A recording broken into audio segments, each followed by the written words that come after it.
Hello everybody, this is Dameion from the YouTube channel Mental Warriors Peer Group. Also everybody in Facebook, how y'all doing today? The coronavirus, I haven't been able to see my barber, so it's getting pretty rough, but I can't allow that to stop me from what I choose to do. So, today I wanted to talk about personal responsibility. In other words, own it.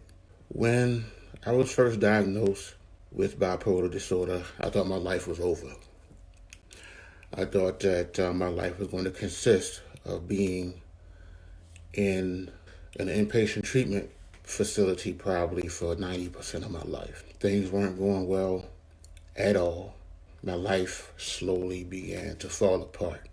I went from losing my job to losing my place to losing my car, ultimately winding up homeless and helpless. I blamed everything on bipolar. I just thought that that was the way things were supposed to be. That wasn't true. Matter of fact, that was far from the truth. Reason why I say own it is because there were a lot of things that could have gone differently for me had I had to just own the illness and the things that come with it, no matter how unfortunate they may be. First of all, with the diagnosis of bipolar disorder, it's best not to feel sorry for yourself. It's best not to make assumptions about your life. It's best to own it. So when depression came on, I was feeling, suicidal. I was feeling confused. I was feeling a lot of things. When the manic came on, I was feeling completely out of touch with reality. At one point in time, I found myself getting very angry over little stuff. Family relationships were disturbed. Nobody had any idea why or what was going on because I just allowed my illness to pretty much run my life. So during the onset, I blamed everything on the diagnosis. But as I would say, probably about 10 years down the line, I was always working towards a better life. But about 10 years down the line, I began to own things. Okay? When I was depressed, I would own it. Okay, this is what's going on in my life right now. Now, what do I need to do to get into a better place? Well, that consists of hygiene. That consists of taking care of myself by taking my meds. This includes watching positive stuff on TV. This includes being around a support system. All these things that, once you own it, come into play. So now, with the depression, those are the things that I need to do. But first, you got to own it. Okay? This is what it is right now. And this is what I need to do to cope with that. Not just, oh, I'm bipolar and this is the way it's supposed to be. Well, you'll never live a productive life if that's the approach that you take. Now, mania, I felt like I was floating, just not in touch with anything. Just walking around, driving around. When somebody cut me off, I would actually speed up and then cut them off. Meanwhile, a whole bunch of yelling and screaming to the top of my lungs. So now, when I'm manic, I need to own that. Okay, right now, I'm manic, so what do I need to do? I need to, first of all, make sure my meds are being taken. Make sure that hygiene is done the way it's supposed to be done. Make sure that a support person, make sure that I get to watch something positive on TV. If I need to meditate, then I'll meditate to bring myself down. If it's a little bit too much, see one of my providers. And then we can come to a conclusion on what to do. When I was going through a mixed episode, I lost my job. Now, instead of saying, well, this is what bipolar does, I should have owned it. Okay, I lost my job. Now, what steps do I need to take to get another job. That particular step should include me going to the unemployment office, finding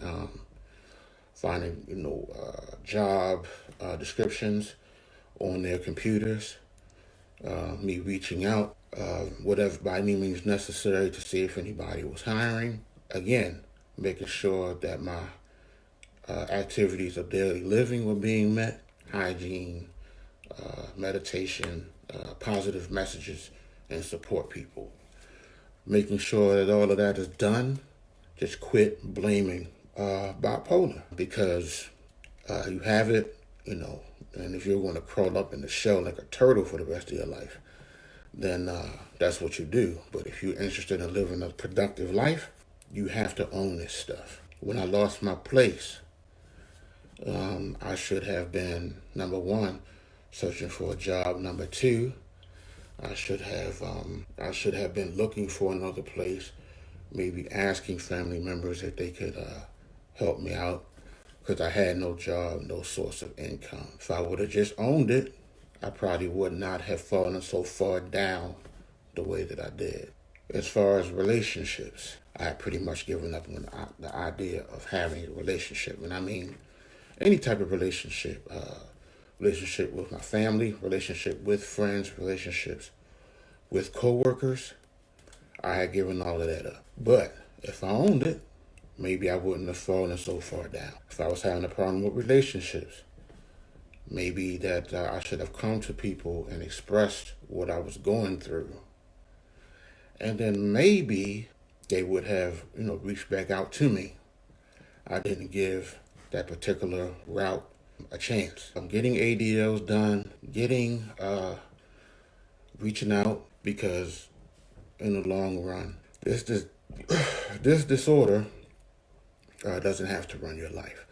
I think the numbers, and I could be wrong, the numbers are 90% of people with a mental health diagnosis can go on to live very productive lives. And the 90% is huge. So when I say own it, that means whatever goes on in your life, I don't really care what you're going through, but my particular messages are specifically designed to go for people with mental health diagnosis. But if you're somebody who watches the video and you don't necessarily have a mental health disorder, but you have these same issues, then maybe you need to own whatever it is you're going through. Like I said, my life was a disaster as long as I didn't own anything. My life was pretty much a disaster. Now I know, despite bipolar, I can go on to live a very productive life. There is hope. There is success. Society's version of success is much different than mine. I really don't want to argue the small things, so I'll just say success to me is living a productive life, is whatever job you want, having that job. I don't care how much it is that you make. If you have the job that you want, you have that job. Protecting and taking care of your family. To me, that's what success is. People who are about prestige and status and all of that will disagree with me.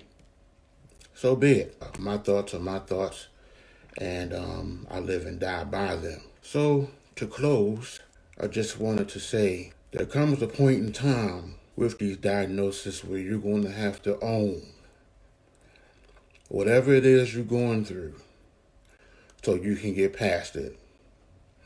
It's just like a brick wall in front of you. Depression can be that brick wall. Mania can be that brick wall. Bad providers can be that brick wall. If you own it, that gives you that sledgehammer to bang your way through those walls so you can start to move forward. There's one thing in my NAMI meetings, which is National Alliance on Mental Illness, is that we say we see the individual first, not the illness. And that's how you need to treat yourself. You have the capability of being an individual, illness, no illness, whatever the case may be. You have that right. So I know right now that people with mental health disorders and people, and people in general are really stressing about what's going on right now with the coronavirus scare. And while it's not just a scare, but it is an event, but I'll say an event because I don't want people to say I'm not taking it seriously. With this event that's going on right now, I urge people to, number one, stay in the house. If you have to go out, do the social distancing thing. But that's only if you have to go out. And I'm not just saying this arguing politics, but do what you can to control what it is you're exposed to. If you're meant to, unfortunately, if you're going to get it, you're going to get it. But do everything in your power to stay well. It's something to be bothered about, but if you're doing the best you can, you just have to accept the fact that it's out here. There is nothing we can do about it. Only thing we can do is watch out for ourselves, watch out for our families, and that's by listening to the doctors, doing these updates every day. As I close, I just want to say, no matter what's going on in your life, I don't care what it is, you have to own it. Own whatever it is you're going through. Because once you see it, you own it, you see it, it's right in front of you, you can take the precautions to get past it or get through it, however you want to look at it. And this is believe is my third video. So I'll talk to everybody later. Thanks.